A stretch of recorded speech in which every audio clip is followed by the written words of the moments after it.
Hello to everybody at this year's Learning and Teaching Festival. My name is Paul Borg and I'm a Senior Lecturer in Music Technology at the London College of Music. And I'm going to briefly talk you through how, with the help of GoCreate Academy, we've been implementing AI technologies in some of our assessments. Okay, so a little bit of background first of all. I run a core level 4 module called Recording Theory, and which sits at the foundation of all of our music technology programs. Recording Theory is a broad module introducing a variety of topics vital to the field of music tech and supports the more practical aspects of our respective music tech courses. In short, the module aims to provide the student with a solid grounding in the theory and terminology associated with contemporary acoustic and digital recording practice, and importantly, ensuring that all of our students have a fundamental grasp of the basic physics of sound and sound propagation.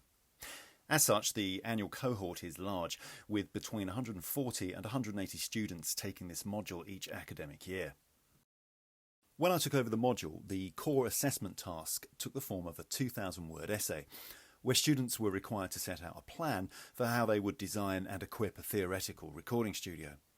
The idea being that this would offer a framework upon which the students could hang all of the relevant knowledge and hopefully demonstrate their level of understanding around key topics.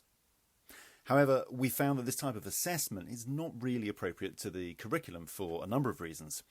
It assumes that the student is already fully equipped to cope with academic writing in their first semester, and so the assessment process then starts to focus upon writing skills rather than assessing their understanding of key topics and theory more relevant to the module curriculum. It also allows the student to over-conceptualise with far too much fuzzy interpretation, again making it hard to fully assess the level of learning, processing and internalisation that might be taking place. Also, reviewing 182,000-word essays does not allow for timely assessment and feedback. Initially, we moved to a traditional multiple-choice exam with all 180 students sitting at Ealing Town Hall at week 15, with late sittings at week 16. The benefit of this approach is that we were able to steer lecture delivery in a much more focused way to ensure students grasped basic concepts and theory, and marking all 180 papers took little over an hour with the use of templates, so this was a great plus. This process also led to a much more consistent spread of marks across the entire range of marking bands, although fails and thirds initially seemed to increase a little. Also, not all students are comfortable with this sort of test environment, and the anxiety and mental stress of preparing for a single critical assessment point seemed like a step backwards at times. It's also very time-consuming to go through each paper and provide effective feedback without compromising the test papers. So to address these issues, we broke the assessment down into 3 tasks.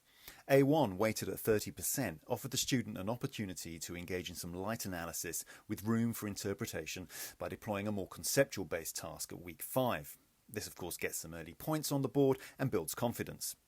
A2 and A3, weighted at 35% each, took the form of 2 short in-class multiple-choice tests at week 9 and week 14, respectively. These could then be invigilated by class tutors in a much less stressful environment. So along with the A1 component, we were able to achieve even greater consistency across the marking bands with a mean average of around 56% and a respectable percentage of firsts, thirds and fails. Happy to produce the data if anybody wants to get in touch. However, providing effective feedback was still an issue, and printing off and distributing 150 test papers or more still felt inconsistent with a technology-based curriculum and not very good for the environment, of course. Right from the start, we'd used Blackboard's automated multiple choice test to act as a sort of mock exam, allowing the students to engage with questions presented with the same format as those used in the actual exam. And this was great because it allows for multiple attempts and it's quite fun to engage with. It also generates automated feedback without compromising the test, that is, not telling the students which questions they got wrong and right. Instead, it would tell them which topics require further investigation, and in some instances would direct them to a book chapter or lecture content. So a great learning tool. Our intention had always been to use this system to automate the actual exams themselves, but after much effort, and for technical reasons I won't go into here, we were just simply unable to implement this, due mostly to the large size of cohort, compatibility issues, and keeping the tests secure and robust in terms of potential cheating. So with the GCA tests, which we recently trialled for our recording theory resits, we were able to address most, if not all, of these issues. In short, GCA tests provided us with a simple and secure online distance-based exam environment that can automate a multiple choice test with the potential for providing automated grades and feedback to the student instantly, as well as AI invigilation, live support for candidates, and instant data for assessors to review almost immediately as the exam has finished. I'll revert to colleagues at GCA to provide more detail here, but before I sign off, it might be useful just to highlight a few key things to consider when running these sort of assessments. Multiple choice tests are not quick to prepare. It took me about a year to create an adequate pool of questions and answers from which to randomly deploy in the tests.